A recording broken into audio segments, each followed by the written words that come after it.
Bonjour, je suis Dr Belala, maître assistante en psychiatrie au niveau du service d'hygiène mentale de l'HCA.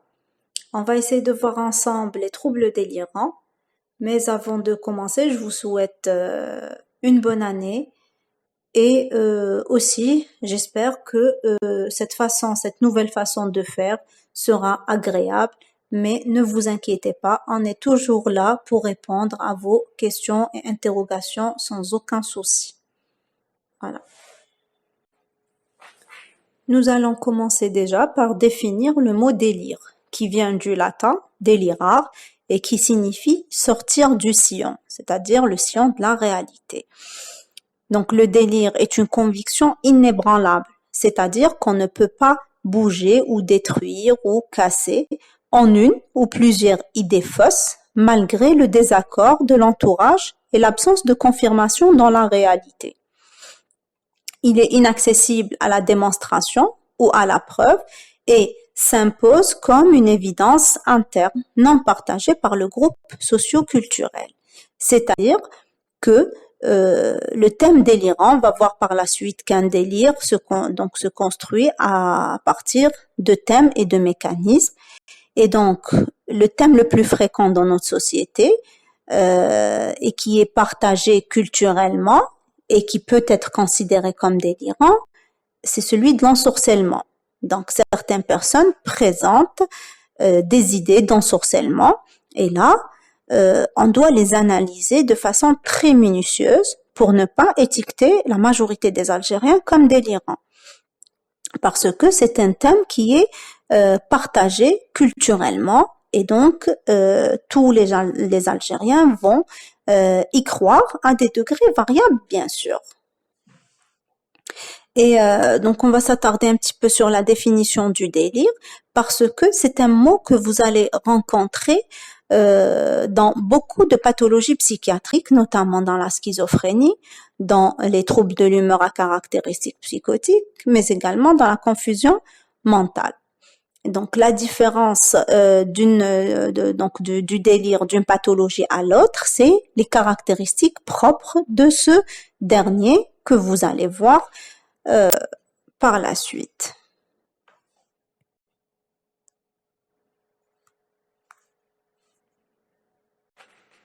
En deux mots, une personne qui est délirante, c'est une personne qui va croire en des idées fausses et qui ne sont pas partagées avec les autres membres de sa famille ou sa culture en général. Les délires chroniques sont des états délirants au long cours, vu que c'est des symptômes chroniques, et qui se différencient de la schizophrénie par certains éléments. Vous allez me dire pourquoi d'emblée un diagnostic différentiel avec la schizophrénie? Eh ben parce que c'est les deux pathologies, c'est-à-dire la schizophrénie et le délire chronique, qui ont comme symptôme cardinal le délire. Mais à côté de ce délire qui a des caractéristiques particulières dans le délire chronique et par rapport à la schizophrénie, vous avez certains symptômes qui définissent la schizophrénie, qui sont les symptômes de désorganisation du comportement et du discours, des symptômes négatifs et des troubles cognitifs. Dans le trouble délirant, ces symptômes-là seront absents, c'est-à-dire vous aurez un comportement qui est adapté, donc pas de désorganisation du comportement, un discours qui est cohérent, pas de désorganisation du discours, et vous n'aurez pas de symptômes négatifs, tout ce qui est de l'ordre du retrait, isolement, des investissements corporels vestimentaires, et vous n'aurez pas des troubles cognitifs, c'est-à-dire l'attention, la concentration, les troubles de mémoire. Voilà.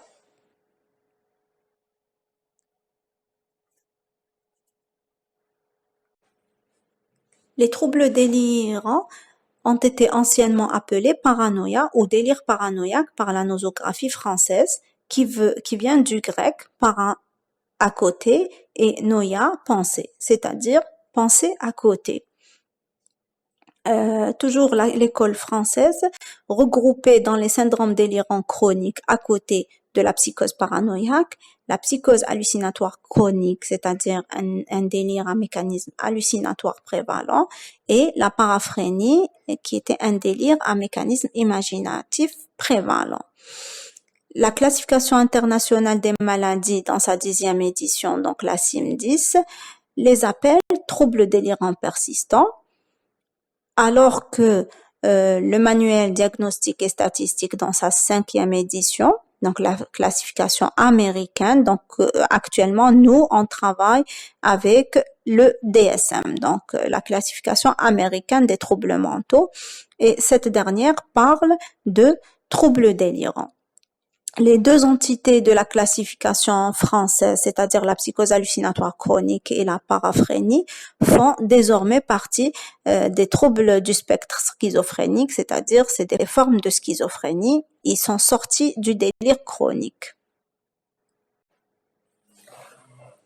Un mot sur l'épidémio qui reste difficile à évaluer de façon exacte vu la rareté des troubles délirants, mais également par rapport aux variations de définition au fil du temps.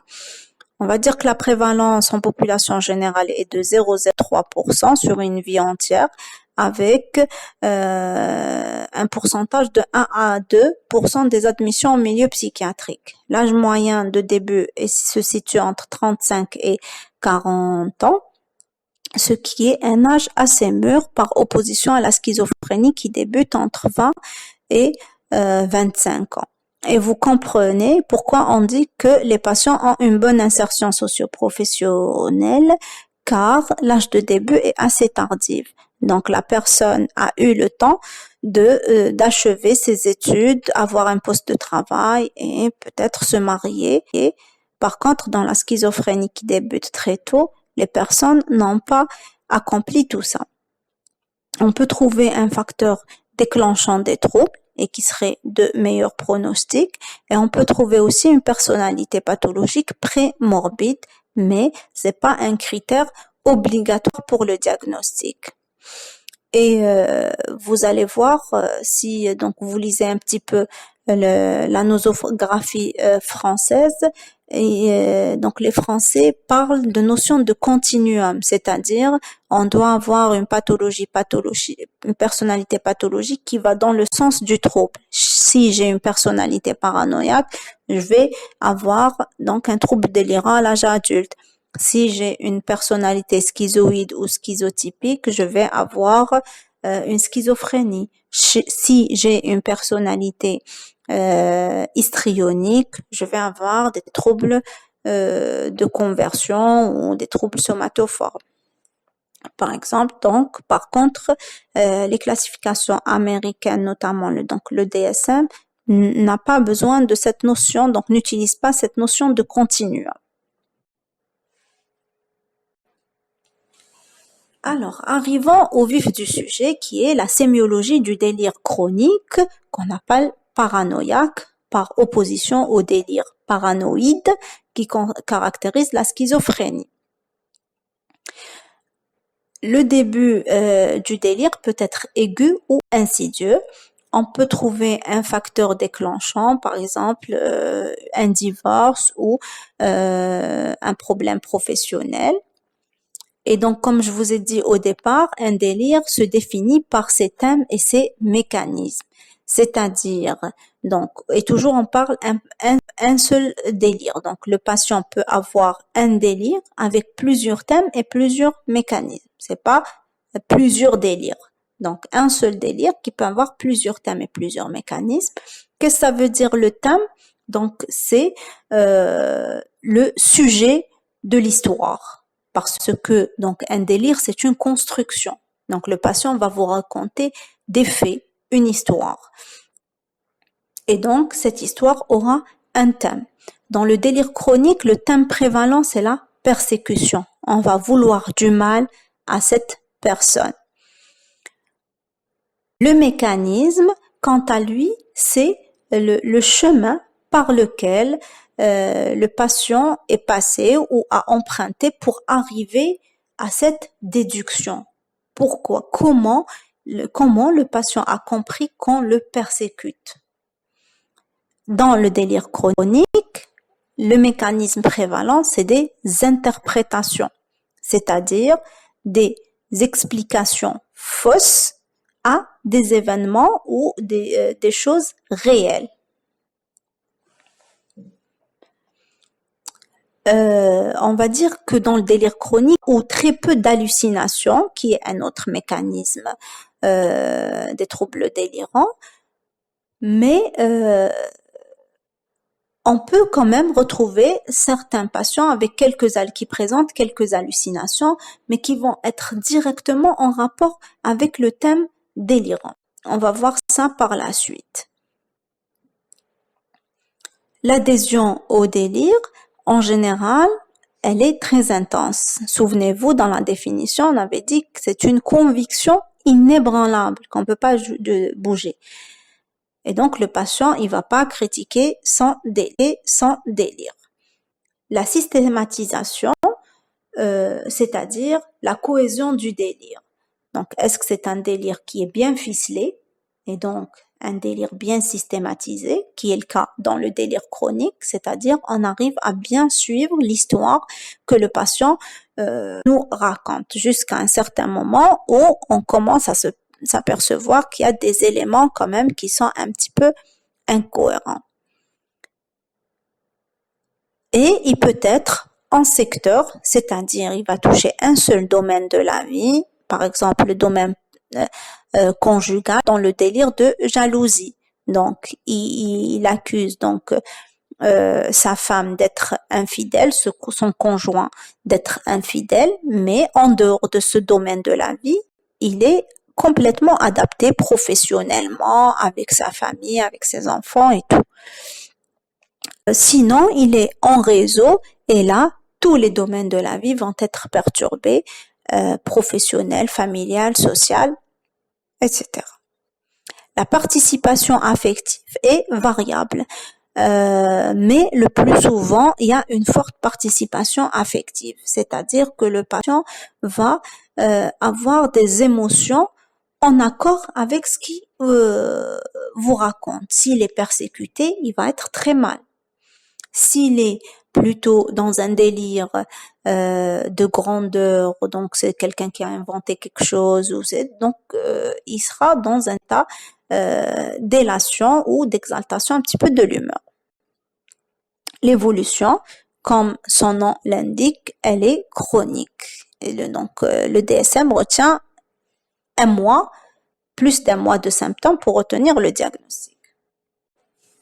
Alors, le diagnostic positif du trouble délirant selon le DSM-5, pour retenir ce diagnostic, il faut qu'il y ait la présence d'une ou plusieurs idées délirantes pendant une durée d'au moins un mois. Et il faut aussi que le critère A de la schizophrénie, rappelez-vous, n'a jamais été rempli. Ce qu'on a fait au début du cours, le diagnostic différentiel avec la schizophrénie. Et par rapport aux hallucinations, si elles sont présentes, elles doivent être en rapport avec le thème. Je vais vous donner un exemple. Si on est dans un délire d'infestation, donc un délire somatique où la personne est convaincue d'avoir des vers ou des insectes sous la peau, là, elle peut avoir des sensations corporelles, ce qu'on appelle des hallucinations synesthésiques, que certains trucs marchent ou circulent sous la peau et vous allez voir que la personne peut présenter des bleus ou des griffures parce qu'elle essaye de faire sortir ces insectes ou les pincer pour les attraper. Exemple, un patient que j'avais suivi qui avait subi une amygdalectomie à l'âge de 16-17 ans et à l'âge de 30 ans avait la conviction qu'il dégageait une mauvaise haleine et qui était due à une erreur médicale. On lui a laissé quelque chose dans sa gorge qui dégageait cette mauvaise odeur. Alors que personne lui avait dit que vous avez une mauvaise haleine. C'était à travers des interprétations pathologiques des situations du quotidien. Par exemple, si ça s'assoit dans le bus à côté de quelqu'un et la personne descend au prochain arrêt, il va vous dire parce qu'elle a senti ma mauvaise haleine, donc il a fait semblant qu'il allait descendre, qu'il est arrivé, alors que normalement il n'allait pas descendre. Si une personne rentre dans une salle d'attente et elle ressort rapidement à cause de sa mauvaise haleine. Et donc c'est ça les interprétations pathologiques des situations réelles. Par rapport au critère C, c'est que ce qu'on disait tout à l'heure, le fonctionnement n'est pas altéré en dehors du domaine du délire avec un comportement adapté. Il n'est pas bizarre. Et si des symptômes maniaques ou dépressifs ont eu lieu, ils ont été très brefs par rapport à la durée totale du délire. C'est-à-dire que si j'ai des symptômes thymiques, donc maniaques ou dépressifs, ils vont être très courts par rapport au délire. Sinon, si j'ai une prédominance des symptômes thymiques, maniaques ou dépressifs, avec quelques symptômes délirants, là, on est dans un diagnostic différentiel et donc il sera plus judicieux de maintenir le diagnostic d'un trouble thymique à caractéristiques psychotiques. Parce que le symptôme prédominant, il est de nature thymique. Et le symptôme délirant vient se surajouter à ces symptômes thymiques. S'il y a l'inverse, donc le symptôme prédominant et le délire, et quelques symptômes thymiques viennent se rajouter et ne durent pas trop dans le temps, ça va être un trouble délirant. Le dernier critère, c'est un critère que vous devez retenir dès maintenant parce qu'il constitue notre démarche diagnostique en psychiatrie. On doit toujours éliminer une cause autre. Donc, vous allez voir que toujours on fait une TDM cérébrale, un bilan cardio, un bilan biologique, notamment donc certaines pathologies, donc pathologie thyroïdienne, donc les tumeurs cérébrales peuvent s'exprimer par des symptômes psychiatriques. On doit aussi toujours éliminer les causes toxiques, donc soit l'utilisation donc de substances psychoactives, les drogues, l'alcool, le cannabis, et aussi certains médicaments qui peuvent donner lieu à des symptômes psychiatriques, notamment les corticoïdes. Voilà. L'examen mental en psychiatrie, c'est l'équivalent de l'examen clinique en médecine générale. La différence, nous, pour aboutir à notre diagnostic, on n'a que le patient en face qu'on doit bien observer et qu'on doit écouter attentivement et analyser le tout, c'est-à-dire tous les éléments de l'observation, mais aussi du discours. On va commencer par la présentation générale du patient. Et donc, le paranoïaque, vous allez remarquer qu'il a une présentation bien soignée, bien vêtue. Il est sérieux, il est respectueux. Il va, par exemple, vous demander la permission de rentrer au bureau. Il va vous dire bonjour. Il va demander la permission pour s'asseoir. Et vous allez vite remarquer qu'il est méfiant. C'est-à-dire qu'il est sur ses gardes, il va explorer le bureau, donc regarder s'il n'y a pas de micro, donc son arrière-pensée, est-ce qu'on n'est pas en train de le surveiller, s'il n'y a pas de micro, s'il n'y a pas de portable allumé. Et quand vous commencez votre entretien, le patient aura une tendance à répondre de façon évasive sur certains détails de son délire. Donc, il va essayer de vous servir les choses là où vous ne pouvez pas le coincer. Donc, les évidences. Il va pas vous dire d'emblée, j'ai compris ça parce que ça. On me persécute, on me fait cela, moi je suis quelqu'un de diplômé, il va vous dire, il va vous donner toutes ses qualités, toutes ses qualifications et donc la promotion qu'on lui a pas fait et ceci. Donc pour adhérer vous aussi à son délire et donc ce qui est plausible Et dès que vous commencez à le confronter à certains éléments de la réalité ou vous cherchez à comprendre un peu plus, ça peut l'irriter. Et sur le plan émotionnel, le paranoïaque est sur le qui-vive, c'est-à-dire qu'il est hyper vigilant, il est angoissé, parfois il est tendu, il est surtout hypersensible aux critiques, donc il faut faire très attention. Et parce que si on commence, par exemple, à le critiquer ou à trop fuiner dans son délire, il peut devenir menaçant, voire agressif. Alors, nous avons analysé la présentation donc générale du patient. On va commencer à analyser sa pensée et vous allez me dire comment on analyse la pensée d'une personne, eh ben, à travers son discours. Et donc, le discours se caractérise par deux choses. Donc, le cours de la pensée, ou plutôt la pensée se caractérise par deux particularités, c'est son cours et son contenu. Donc, le cours de la pensée veut dire la façon et la qualité ou donc la systématisation, c'est-à-dire comment les idées s'enchaînent entre elles. Donc, dans certaines pathologies, notamment la pathologie donc thymique, par exemple, un accès maniaque, vous allez trouver un cours accéléré. Donc, c'est-à-dire des idées qui s'enchaînent de façon très très rapide. À l'inverse, donc l'inverse de l'épisode maniaque, c'est l'épisode dépressif. Vous allez voir que les idées s'enchaînent de façon très ralentie.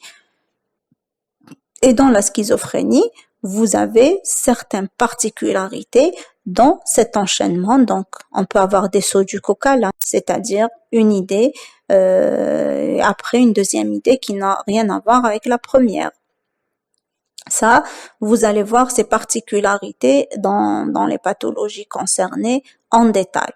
Ce qu'il faut retenir, dans le trouble délirant, en général, il n'y a pas de trouble du cours de la pensée, sauf s'il y a quelques éléments thymiques. Donc, si la personne est un peu déprimée, ça va être un peu ralenti. Si elle est un peu exaltée, ça va être un peu accéléré. Mais sinon, le cours de la pensée est conservé. Par contre, le contenu de la pensée est donc fait de délire. Donc, on va dire il est parasité par des idées délirantes quand il y a des idées délirantes en secteur. Donc, en secteur, oui. Donc, ça va être qu'un secteur qui est touché. Mais donc, dès qu'on sort du secteur touché, la pensée, elle est claire, logique. Par contre, si c'est un délire en réseau, tout le contenu de la pensée est délirant parce que la personne, elle est persécutée par tout le monde. Donc, tout le monde lui veut du mal. Au travail, à la maison, dans la rue, interpréter tous les gestes et faits des gens contre elle. Donc, ça va être un contenu complètement délirant. Et donc, même au cours de votre entretien, le patient va interpréter systématiquement ses observations dans un sens univoque qui confirme sa théorie délirante, bien sûr. Par exemple, ça c'est des exemples réels de notre pratique quotidienne. Par exemple, un patient, donc premier entretien, il rentre, il s'assoit, on commence à discuter, mon téléphone sonne. Ce qu'on fait tous quand c'est la famille ou la famille en une urgence, donc on décroche et on essaye d'écourter la communication. Donc moi j'ai dit allô, oui, ça va, oui, je suis en consultation, je vous rappelle. Là, donc le patient ne m'a rien dit sur le champ. Un moment après, on continue notre entretien, mon infirmier vient, il ouvre la porte et me dit, docteur Belala, Mustafa Reglineh. Et donc là, le patient, il s'appelait aussi Mustafa. Et on avait un autre patient au service qui s'appelait Mustafa. Donc l'infirmier parlait de la sortie du patient, que c'était réglé, c'est bon. Donc le patient n'a rien dit sur le champ. Et donc, un certain temps après, donc le patient essaie de négocier sa sortie. En disant que c'était pas possible, j'essayais de trouver des arguments pour lui dire que c'est pas encore possible la sortie, sachant qu'on va voir que les patients paranoïaques sont anosognosiques, c'est-à-dire ne reconnaissent pas les troubles. Donc pour lui, il n'a rien à faire ici. Et donc le patient me sort ces événements-là qui sont survenus le premier jour de l'entretien. Le premier jour, donc le premier entretien, il me dit, j'ai compris que vous étiez complice avec eux et on vous a appelé pour vous dire que c'est bon, il faut le maintenir le plus longtemps possible parce que moi je suis pas malade, mais comme eux ils veulent m'étiqueter de fou pour m'écarter, donc ils vous ont donné cette consigne. Et l'infirmier, quand il est venu vous dire Reglina, c'est bon, ça veut dire l'affaire est faite. Et donc, j'ai pour une longue durée et c'est bon. Ils ont atteint leur objectif. Voilà, c'est pour ça qu'il faut faire très attention par rapport à ce qu'on dit, parce que après le patient, il va devenir soupçonneux. Et si on cherche à le contredire, surtout le premier entretien, parce que vous allez voir par la suite qu'il faut construire une relation de confiance avec les patients et surtout paranoïaque. Et Freud parlait de neutralité bienveillante. La neutralité, c'est-à-dire ni je suis pour, ni je suis contre le délire. Je suis là pour vous écouter et pour essayer de vous aider, de vous soulager de certains symptômes. Donc, et c'est sur ça qu'on va axer, par exemple, comment on va expliquer une hospitalisation à un paranoïaque. On va pas lui dire vous êtes délirant, vous êtes à côté. Ça, c'est pas possible. On va lui dire que vous êtes anxieux. Il va reconnaître ça, même s'il vous dit c'est à cause de. Mais peu importe, vous êtes anxieux, oui. Vous ne dormez pas assez, oui. Peut-être on va trouver quelques affects dépressifs. Peut-être donc on va travailler sur ça pour pouvoir négocier un médicament ou une hospitalisation, une prise en charge. Arrivons à l'humeur. Donc l'humeur par définition, c'est une disposition affective de base qui peut osciller entre les deux pôles du plaisir et du déplaisir. Normalement, vous avez fait ça dans l'examen clinique. Et donc, par rapport au patient délirant, son humeur est syntonne à ses propos et donc à ses thèmes délirants. S'il parle de quelque chose de positif, il va être plutôt content, un peu exalté. S'il va parler de la persécution, du mal qu'on lui fait, il va être soit un peu triste, soit irritable ou en colère. Les troubles de la perception, souvenez-vous, c'est donc le mécanisme par lequel le patient arrive à construire son thème délirant. Et on avait dit que dans le trouble délirant, le mécanisme prévalent, c'est l'interprétation qui est une appréciation fausse d'une perception réelle. Donc j'essaie de le répéter plusieurs fois, comme ça vous allez le retenir. Par contre, ce qu'on avait dit tout à l'heure, les hallucinations olfactives, surtout gustatives ou tactiles, peuvent être présentes, mais toujours en rapport avec le thème du délire.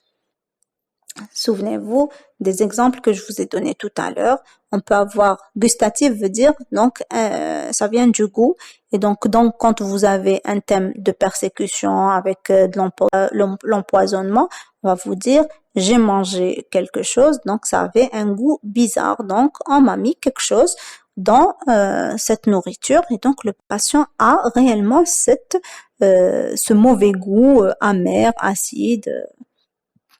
Voilà.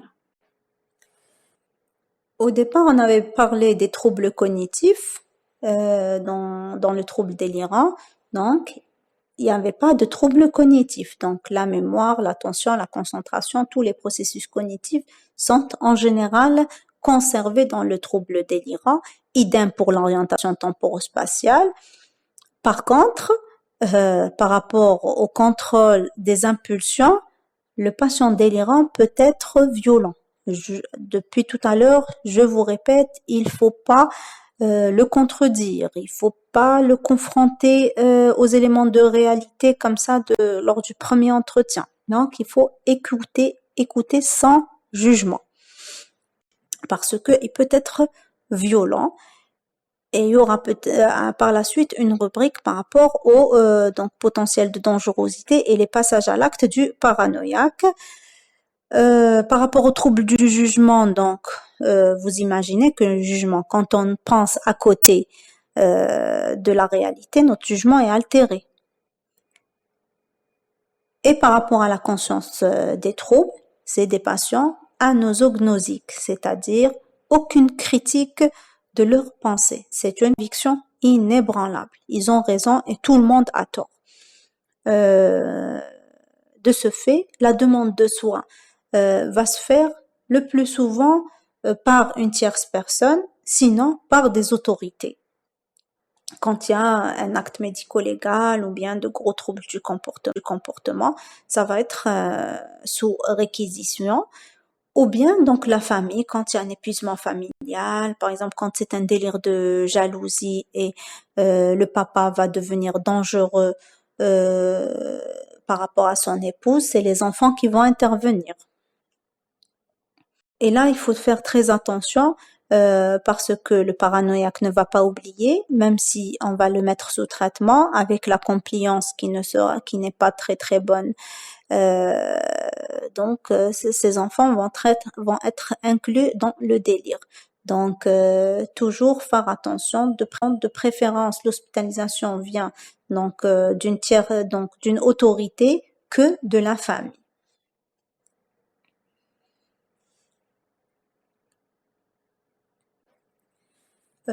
Parfois, donc, le patient va lui-même demander des soins et là, c'est surtout dans les périodes de dépression. Donc, quand il y a une dépressivité de l'humeur, donc le patient est dans un état d'épuisement par rapport à tout ce qui lui arrive, donc il va venir vous dire, je n'arrive plus, je suis fatigué, je ne dors plus, je suis déprimé. Et donc, c'est la seule situation où le patient donc, peut être demandeur de soins lui-même. Les fonctions instinctuelles peuvent être perturbées en fonction du thème du délire, par exemple une insomnie en rapport avec une hypervigilance quand le patient se sent persécuté. Donc, jusque-là, nous avons posé le diagnostic d'un trouble délirant après avoir donc éliminé une cause organique, une cause toxique, après avoir examiné la présentation de notre patient, analysé son discours, sa façon de penser et bien sûr éliminer un autre diagnostic psychiatrique. Parfois, c'est pas donc ces étapes-là ne vont pas se faire lors d'un seul entretien. Donc, le diagnostic différentiel peut prendre plusieurs entretiens pour pouvoir le faire. Donc, une fois que notre diagnostic est fait, on doit essayer de chercher le type, parce qu'il existe plusieurs types de troubles délirants.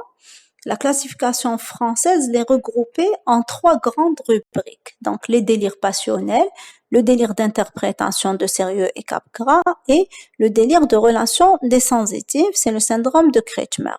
Et dans les délires passionnels, il y avait le délire de jalousie, le délire érotomaniaque et les délires de revendication dans lesquels on trouve le délire somatique et mégalomaniaque.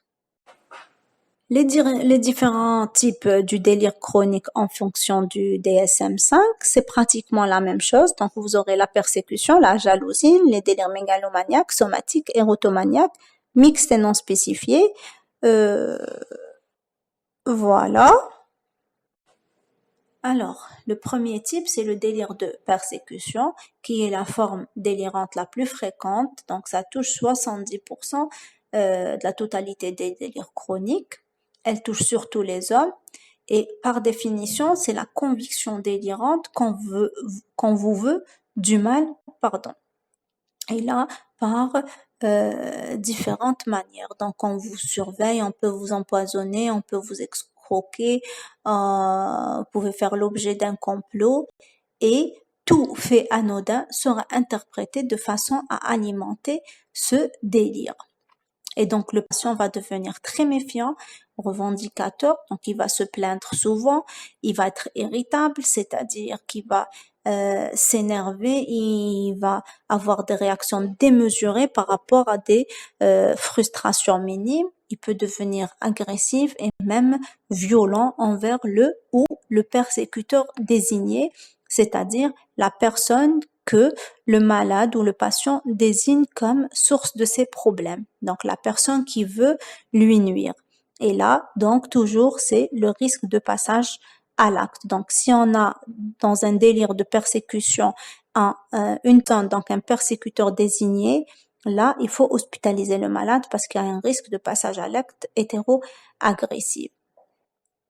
Et là, le délire de persécution peut être en réseau ou bien en secteur. Donc, il peut toucher qu'un seul domaine, toujours, ou bien tous les domaines de la vie. Et au délire de persécution en réseau, le type qui correspond dans la classification française, c'est le délire de sérieux et Capgras ou la folie résonante, décrite en 1909. Alors, je vous donne l'exemple donc d'un patient réel qui présentait un délire de type persécution en réseau. Et donc, c'était un patient qui travaillait donc dans le milieu militaire et qui présentait donc c'était le patient dont je vous ai parlé tout à l'heure, donc avec des interprétations sur le téléphone et donc Mustapha. Et donc c'était un patient qui avait la conviction que tout le monde lui veut du mal. Donc, et ça a commencé avant son incorporation au milieu militaire qui a été intégré dans son délire. Donc ça a commencé à partir d'un bout de terrain que donc c'était la propriété de son père. Et donc le papa avait un litige avec les autorités par rapport à ce bout de terrain avec toute une histoire de partage et de réglementation et tout. Et donc, ce patient, quand il a grandi un petit peu, il avait pris, il accompagnait son père dans les démarches juridiques, les avocats, l'APC, les domaines et tout ce qui était en rapport avec ce bout de terrain. Et donc, ce qu'on appelle dans la classe, donc dans la sémiologie française, un postulat initial, c'est-à-dire il y a un événement qui se passe et à partir on va commencer à construire notre histoire délirante. Donc, c'était le postulat initial, donc l'événement initial, le patient donc pensait que donc le jour où on s'est opposé à faire les papiers ou à régulariser la propriété de ce bout de terrain au papa, c'était là le début de la persécution. Et après, donc, un enchaînement de plaintes, d'écrits. Le patient avait donc avec son père, et donc là, c'était un délire partagé. Mais le papa, c'était en secteur, c'était par rapport à ce bout de terrain. En dehors de ça, le papa était adapté. Par contre, le patient recrutait toutes les autres personnes, donc l'institution militaire, les gens qui travaillaient avec lui, donc des personnalités très importantes dans son délire. Donc lui et son papa avaient 1200 plaintes. Donc le patient donc répertorie de façon très organisée dans des chemises et tout et 592 je pense, donc près de 600 jugements. Donc c'est-à-dire affaire qui est passée au tribunal et tout. Et donc après par la suite le patient interprété tous les... Donc le jour, donc le motif de son orientation, c'était un patient qui était complètement méfiant et soupçonneux du moindre geste de son entourage professionnel. Donc dès que quelqu'un l'appelait, c'est qu'on voulait dire quelque chose. Dès que donc il avait fait des écrits avec des personnes importantes, il comprend ça quand on lui pose la question comment vous avez compris ça quand on veut quand qu'il y a un lien entre ce qui se passe dans le domaine professionnel et le bout de terrain de votre papa. Il dit que parce que j'ai demandé et il y a une personne importante qui voulait construire une usine dans cette région-là. Et comment vous avez compris que c'est dans votre bout de terrain que la personne veut construire? Parce qu'un jour, ils ont dit que l'usine est très importante, sera très bien avec un nom qui ressemblait au nom de son père. Et donc que des interprétations. Et comment vous avez su quand vous suit dehors, j'ai vu une femme qui m'a fait le stop dehors. Alors que là où j'habite, les femmes ne font pas de stop. Donc si je l'avais pris, donc ils allaient me faire euh, une histoire de mœurs et tout pour pouvoir m'avoir. Et c'était comme ça. Donc, tous les domaines de la vie étaient touchés par son délire. Il y avait même un frère, même son frère, qui était inclus dans son délire par rapport le frère je sais pas donc s'il a travaillé apparemment donc il a pu s'acheter une voiture et il avait dit que on lui a donné de l'argent pour qu'il m'espionne à la maison. Donc on le paye pour m'espionner. C'est pour ça qu'il a pu s'acheter une voiture et tout et tout. Voilà. Donc ça, c'est un cas clinique d'un patient présentant un délire de sérieux et capgras. Le deuxième type en matière de fréquence, c'est le délire de jalousie. Et donc, c'est la conviction délirante d'être trompé. Donc, ça concerne surtout les hommes, mais ça peut toucher aussi les femmes. Et avec une prévalence importante d'hommes alcooliques. Avec une hypothèse, vous savez que l'alcoolisme chronique peut donner une impuissance sexuelle. Et donc là, il y a un postulat initial qu'il y a une insatisfaction du partenaire par rapport à l'impuissance présentée. Et donc, dès que le délirant va voir donc un événement du quotidien, donc le délire s'élabore à partir de l'interprétation erronée de faits anodins, par exemple, son épouse sort sans lui demander la permission, sans lui demander la permission, ou par exemple sort sans que ça soit prévu, ou elle reçoit un appel téléphonique à une heure un peu tardive, ou elle coupe, c'est-à-dire elle ne répond pas, ou bien elle dit que c'est un numéro que je ne connais pas. Donc là, le jaloux, il va commencer à devenir soupçonneux, il va chercher à accumuler les preuves de l'infidélité, il peut même suivre sa femme, il peut même engager un détective privé. Surtout, par exemple, certaines cultures, notamment la nôtre, certaines familles adhèrent à ce thème-là. Par contre, il y a dans certains cas où donc la famille, dès qu'il commence à dire, comment on va lui poser la question, comment vous avez su qu'elle vous trompait, et là on va savoir que c'est des éléments maladifs et non pas réels. Il y a aussi le point très important par rapport à ce type, c'est le potentiel de dangerosité aussi qui est très important contre le conjoint ou bien l'amant présumé. Et vous voyez bien que c'est un délire en secteur. Et ce que je voulais vous dire aussi, donc il faut faire la part des choses entre un, une infidélité ou une tromperie réelle et un délire de jalousie. Parce que la personne peut venir vous dire que je suis mal parce que mon épouse me trompe, et j'ai pas accepté ça après tant d'années de mariage et tout. Et donc nous, là, on peut analyser. Déjà, c'est d'une part, donc tromperie réelle ou délirante. Et aussi le plus compliqué, c'est quand il y a une tromperie réelle et après, il y a une construction délirante sur la tromperie réelle.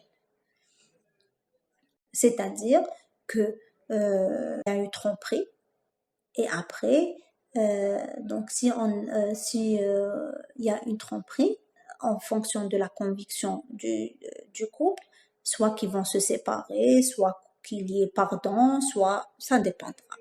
Mais certaines patients où il y a une infidélité réelle, il va commencer à,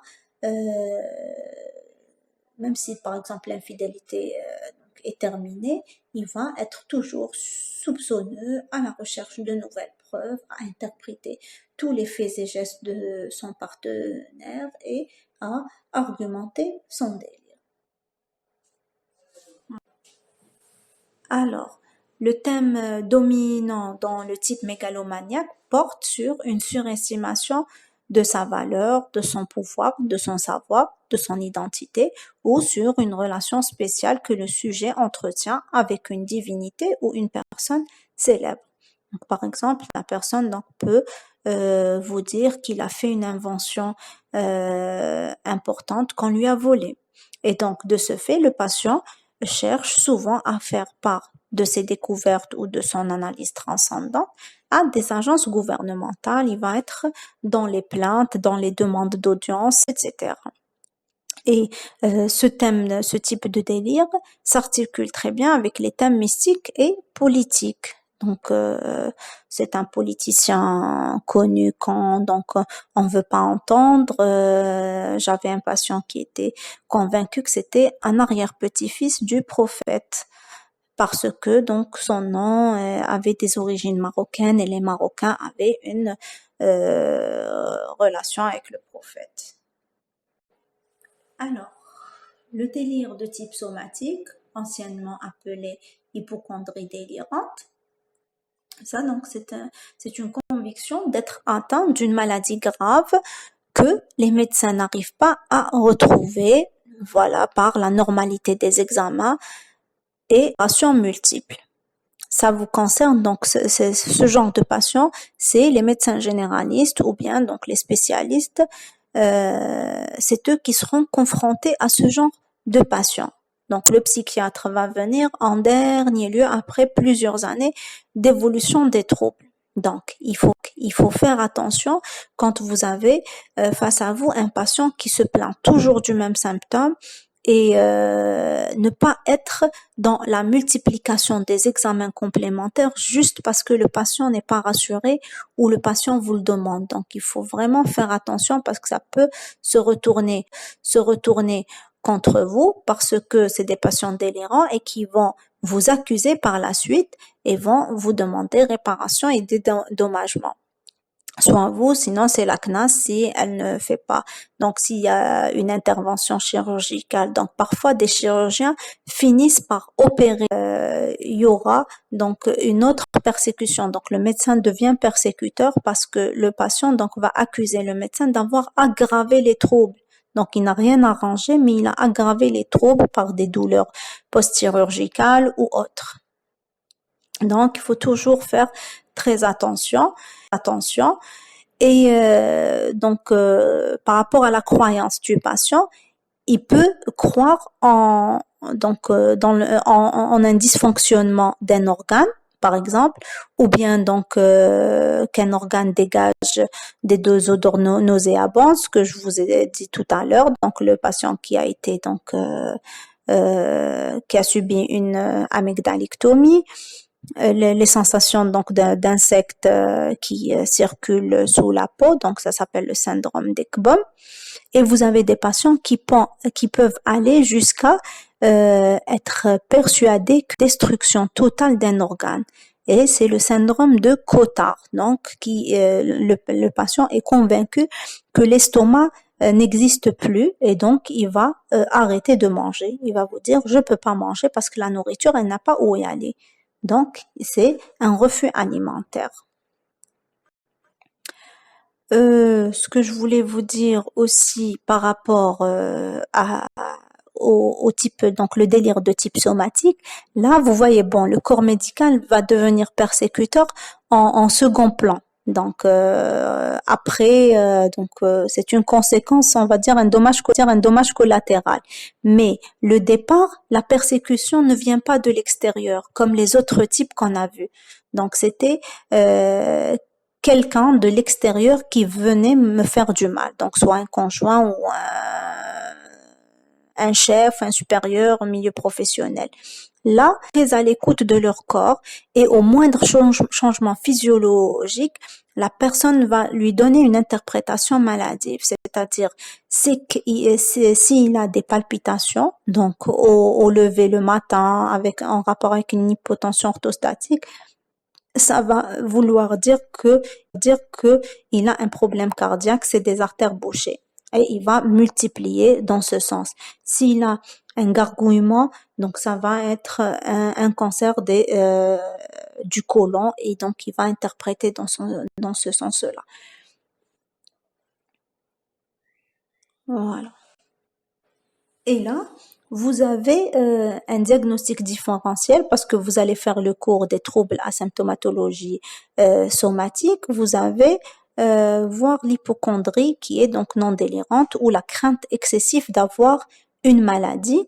Là, donc, les patients aussi très à l'écoute de leur corps et ils sont à la recherche d'une explication à ce qui se passe dans leur corps, mais ils n'ont pas cette conviction inébranlable qu'ils ont la maladie. Donc, ils sont plus dans la peur d'avoir une maladie et à la recherche de cette maladie. Donc, ils font des examens complémentaires, ils peuvent être rassurés momentanément, après l'idée revient, et ils reprennent des examens complémentaires dès qu'ils sont bien, donc ça se calme. Donc dès qu'il y a reprise des symptômes, ils vont toujours avoir cette crainte d'avoir une maladie grave. Par contre, dans l'hypocondrie délirante, c'est une conviction que le problème est là et je ne cherche que à le démontrer.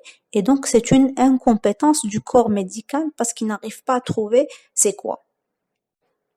Enfin, le délire érotomaniaque, qui est la conviction délirante d'être aimé par un personnage de rang social plus élevé, un chanteur populaire par exemple, un comédien ou un politicien. Et là, vous avez une prédominance féminine, comme vous le voyez, c'est un délirant secteur, et qui va évoluer en 3 phases. La première phase, c'est la phase d'espoir, c'est-à-dire l'érotomane a l'illusion de l'existence d'un lien affectif réciproque. Il va être à la recherche et à l'accumulation de preuves incontestables que l'autre l'aime à travers des paroles ou des gestes anodins. Par exemple, si le chanteur va chanter une chanson qui s'appelle Sarah, et l'érotomane s'appelle Sarah, donc c'était une chanson qui lui était dédiée. Si son regard croise le regard d'un chanteur lors d'un festival, donc il avait regardé, il lui avait fait un signe d'amour. C'est une phase, donc la phase d'espoir peut durer plusieurs années pour que la phase de dépit arrive. Et donc dans cette phase de dépit, l'érotomane va commencer à perdre patience et donc il va être déçu de ne pas recevoir de la part du sujet aimé des marques d'affection suffisantes parce que là, il va commencer à avoir un besoin de rapprochement plus sérieux. Et donc, son idée, là, il va se dire, parce que là, il est toujours convaincu que l'autre l'aime. Et donc, il va se dire, sûrement, il y a des gens qui s'interposent ou s'opposent à notre amour. Après, donc, il va chercher dans l'entourage euh, de l'être fantasmé. Si c'est une personne donc qui est mariée, il va dire c'est sûrement son épouse qui s'oppose. Ou bien si c'est quelqu'un qui n'a pas de femme, donc c'est sa famille, etc. Et donc là, il y a un potentiel de passage à l'acte sur les, les gens qui s'opposent à leur amour. Et la dernière phase, c'est la phase de rancune où l'érotomane va perdre patience et elle va devenir hostile envers la personne fantasmée et a un risque de passage à l'acte auto ou hétéro-agressif. Donc il y a un risque de suicide ou d'homicide. Alors, dans le type mixte, là, vous avez des idées délirantes qui sont caractéristiques, mais il y aura plusieurs thèmes. Donc, vous pouvez pas les classer dans un ou un autre thème. Vous allez retenir le type mixte. Voilà. Ce qu'on disait tout à l'heure par rapport au diagnostic différentiel, donc on a fait les choses inversement, mais on a dit qu'il faut toujours, avant de retenir le diagnostic, éliminer les pathologies organiques, toxiques et psychiatriques. Et le premier diagnostic psychiatrique à éliminer, c'est la personnalité paranoïaque. Donc on doit faire la part des choses entre une personnalité et un délire paranoïaque ou un trouble délirant. Ouais, parce que donc il y a une différence par rapport à la responsabilité surtout. Donc une personnalité paranoïaque est responsable de ses actes. Un délirant n'est plus responsable de ses actes. Alors, les caractéristiques de la personnalité paranoïaque, vous avez 4 traits de personnalité fondamentaux. Le premier, c'est l'hypertrophie du moi. Donc, avec un orgueil démesuré, un égocentrisme et une surestimation de soi. Donc, c'est les plus forts, les plus beaux, les plus intelligents. Il y a aussi la méfiance et la tendance à suspecter les autres. C'est-à-dire qu'il y a un vécu persécutoire. Donc, tout le monde n'est pas très nickel, tout le monde n'est pas honnête, tout le monde est corrompu. Donc, surtout quand, par exemple, cette personne est le chef d'une entreprise, donc avec l'idée la fausseté du jugement, on dit un raisonnement logique se cache des idées préconçues fausses. Par exemple, si on va associer la méfiance et la fausseté du jugement, donc une personne qui est chef d'entreprise, donc ces idées préconçues fausses, et c'est que tout le monde est corrompu, tout le monde n'aime pas travailler, tout le monde travaille juste pour avoir de l'argent, et donc tout le monde travaille parce que ils se sentent surveillés. Et c'est comme Tom et Jerry. Donc, s'il n'y a pas le chef, ils vont pas travailler, ils vont s'absenter, et donc il va être toujours à les surveiller, à être dans des conduites d'autoritarisme, et donc il va faire souffrir son personnel. Associé à donc l'hypertrophie du moi, la méfiance et la fausseté du jugement, il y a de la rigidité, c'est-à-dire déjà une froideur affective associée à de la rancune et à de l'entêtement. C'est-à-dire que c'est des personnes qui ont toujours raison et que c'est leurs idées qui doivent passer. Donc, ils ne discutent pas avec les autres. Le deuxième diagnostic qu'il faudra éliminer, c'est la schizophrénie et les troubles du spectre schizophrénique, notamment le trouble schizophréniforme et le trouble schizoaffectif, que vous allez voir dans les détails. Et donc, ces troubles ont la caractéristique donc en commun du délire paranoïde. Donc, c'est un délire qui est différent du délire paranoïaque, en plus des symptômes abordés précédemment par rapport aux troubles cognitifs, la désorganisation du comportement et du discours et les symptômes négatifs. Le troisième diagnostic, c'est le chapitre des troubles de l'humeur. Donc, vous avez donc les troubles bipolaires et dépressifs caractérisés à caractéristiques psychotiques. Et là, c'est une question de prédominance des symptômes. Si on a des symptômes thymiques prédominants associés à une activité délirante qui est au second plan, ça va être un trouble de l'humeur à caractère psychotique. Si c'est l'inverse, donc c'est l'activité délirante qui est au premier plan et après, donc, elle va s'associer à quelques symptômes thymiques, donc ça va être le trouble délirant. Par rapport à la crainte excessive d'avoir une maladie, je vous ai fait le diagnostic différentiel avec le délire somatique et là, la différence, c'est que c'est des personnes qui ont la crainte, donc ils ont peur d'avoir une maladie grave et donc ils sont toujours à la recherche de réassurance. Donc ils font des examens complémentaires pour se rassurer qu'il n'y a rien. Le processus démentiel, ici, donc, il y a une activité délirante de persécution et surtout de préjudice, mais là, donc, on va voir l'âge qui est donc avancé et avec d'autres symptômes, notamment les troubles cognitifs. Le dernier diagnostic, donc, c'est le trouble obsessionnel compulsif ou TOC.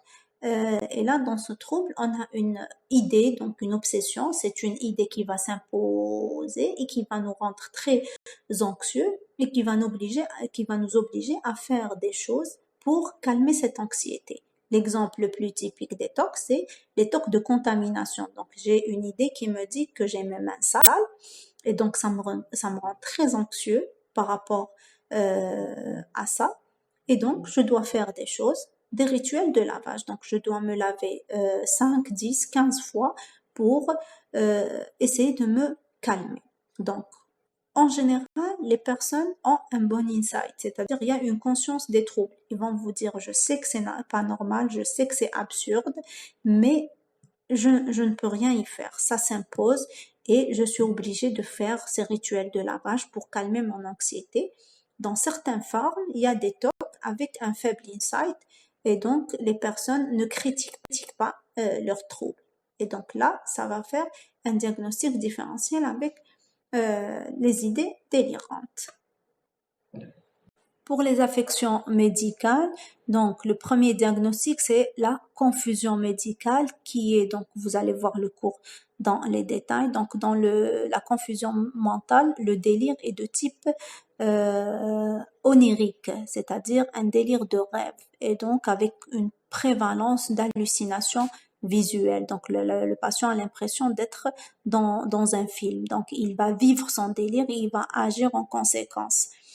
Et donc là, la confusion mentale est dans 90% d'origine organique. Donc la cause psychiatrique est vraiment au second plan. Les troubles neurologiques, là, plusieurs pathologies donc peuvent donner des symptômes délirants qu'on doit toujours, c'est pour ça on doit toujours explorer le côté somatique, surtout si on a des antécédents familiaux ou personnels dans ce sens. Les causes toxiques, donc comme précédemment abordé, toujours soit par rapport à certains médicaments ou bien les drogues ou les substances psychoactives. Par rapport à l'évolution des troubles délirants, donc déjà, comme leur nom l'indique, c'est des troubles chroniques. Le diagnostic, il est assez stable. On dit que dans 93% des cas, on est sûr du diagnostic, c'est-à-dire qu'on va pas le reprendre par opposition aux autres troubles. Par exemple, le trouble bipolaire, vous allez voir que il y a un retard diagnostique de 8 à 10 ans. Et donc, il y a certains facteurs qui sont de meilleurs pronostics. Et là, quand le début est brutal avec un facteur déclencheur, une prise en charge précoce et une bonne alliance thérapeutique avec une bonne observance au traitement. Alors, le terme de complication n'est pas très approprié dans la classification américaine, donc le DSM. On utilise le terme plutôt de complication. mais j'ai utilisé plutôt comorbidité, c'est-à-dire c'est des diagnostics associés. Mais moi, j'ai utilisé ce terme pour que vous ayez une meilleure compréhension des choses. Donc, les personnes qui font l'objet d'une persécution, vous imaginez leur vécu, l'état, on avait parlé de l'anxiété, du stress, d'angoisse dans lequel vont vivre ces personnes délirantes. Et donc, un bon nombre d'entre elles vont déprimer, donc avoir une comorbidité, donc un diagnostic associé d'un trouble dépressif caractérisé qui peut les amener jusqu'au suicide, donc un passage à l'acte auto-agressif. Ça peut aussi causer des désinsertions socio-professionnelles par rapport, donc s'il y a une persécution au travail, donc les personnes vont quitter, donc vont démissionner et parfois même dès qu'il reprend un autre boulot, le thème reprend et donc ça va être une instabilité puis une désinsertion socio-professionnelle. Et là, on va trouver certains symptômes de retrait, isolement, qui ne sont pas des signes négatifs de la schizophrénie. C'est par rapport à la désinsertion socio-professionnelle. Certains patients vont calmer aussi leur anxiété et leur stress par des prises toxiques, notamment l'alcool. Et il y a toujours le risque du passage à l'acte hétéro-agressif quand il y a un persécuteur désigné. On arrive à la prise en charge des troubles délirants. Donc, il faut savoir que la prise en charge n'est pas facile du tout. Je ne sais pas ce que vous savez pourquoi. Déjà, on avait dit par rapport à la conscience des troubles, c'est des gens qui ne sont pas conscients de leurs troubles, ils sont en nosognosique, qui ne reconnaissent pas qu'ils sont malades et donc ils ne sont pas en demande d'aide. Donc, elle se fait le plus souvent en ambulatoire, sauf quand il y a de gros troubles du comportement où donc l'hospitalisation s'impose, souvent sous contrainte.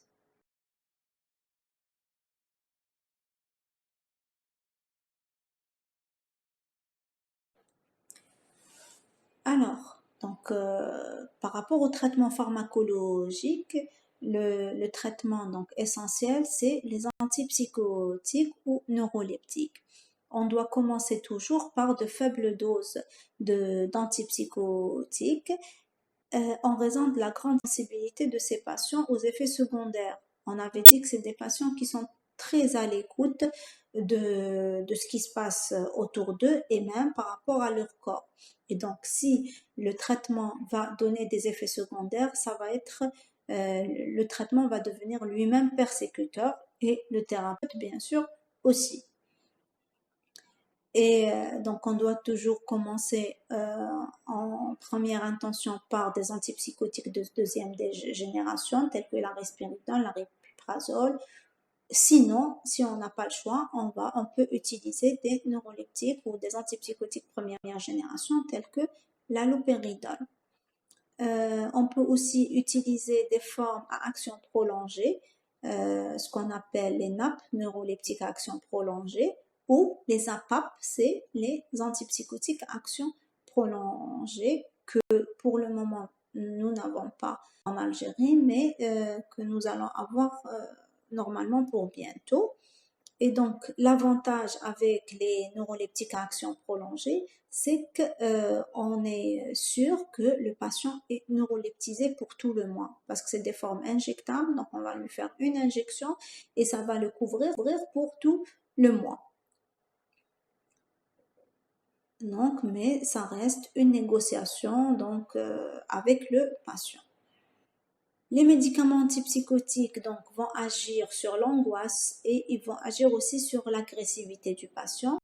Par contre, ils ont une action inconstante sur le délire parce que les neuroleptiques vont agir surtout sur la dopamine qui est incriminée dans tout ce qui est hallucination, activité hallucinatoire.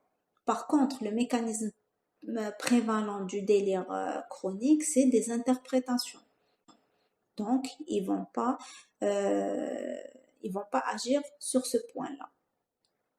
Et aussi, vous allez voir dans la définition des neuroleptiques de Delay et Deniker, il y avait le critère de créer un état d'indifférence et ce critère n'est plus valable avec les neuroleptiques. Donc, c'est une caractéristique dont les neuroleptiques atypiques n'ont pas. Donc, si on est dans les neuroleptiques classiques, on a cet état d'indifférence, sinon avec les atypiques, on l'a. À côté des antipsychotiques, vous avez les benzodiazépines, donc c'est des anxiolytiques et ils ont une action aussi hypnotique. On va les utiliser surtout dans des moments d'exacerbation ou d'agitation associés ou non à des neuroleptiques sédatifs. Et donc toujours ayez à l'esprit que les benzodiazépines, leur prescription ne doit pas dépasser les 12 semaines. En dernier lieu, les antidépresseurs, là, en cas de décompensation dépressive ou comorbidité dépressive associée aux troubles délirants. On préfère toujours, là aussi, les antidépresseurs de nouvelle génération, c'est-à-dire les inhibiteurs sélectifs de la recapture de la sérotonine, ISRS, pour toujours minimiser les effets secondaires.